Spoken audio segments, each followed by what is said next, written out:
Bonjour frères et sœurs et merci de votre fidélité.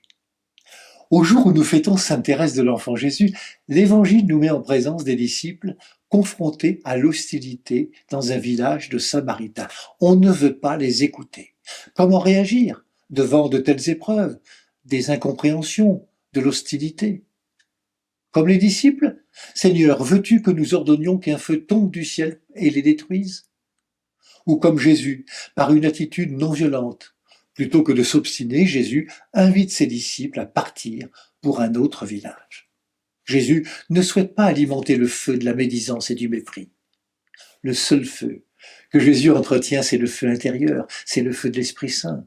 Un feu qui réveille le courage et l'audace. Un feu qui permet d'avancer, déterminé devant les ennemis, avec pour seules armes celle du don de soi.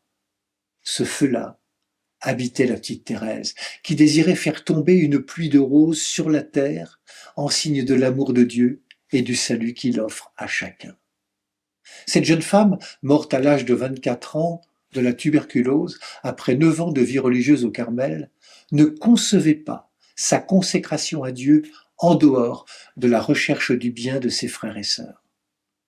C'est dans la confiance qu'elle partageait l'amour miséricordieux du Père pour l'enfant pécheur, et celui du bon pasteur pour les brebis perdues, éloignées ou blessées.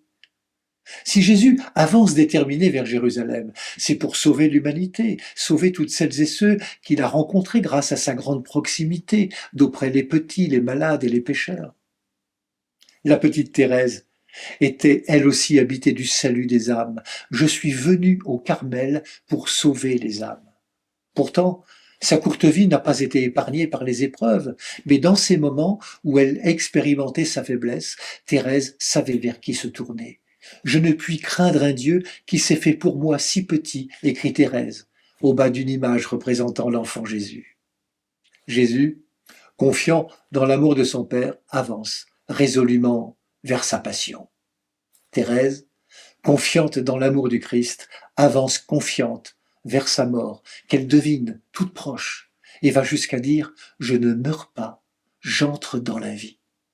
Si la petite Thérèse est ainsi restée dans la confiance jusqu'au bout, c'est grâce à Jésus, qui donna sa vie pour la multitude. Rien, désormais, ne pourra séparer Jésus de l'amour infini de son Père et de notre Père. Il ira jusqu'au bout du don pour la gloire de Dieu et le salut de tous les humains, en prenant sur lui tous nos refus d'aimer. Thérèse disait, dans le cœur de l'Église, « Je serai l'amour ». Bonne journée à toutes et à tous, prenez bien soin de vous et des autres.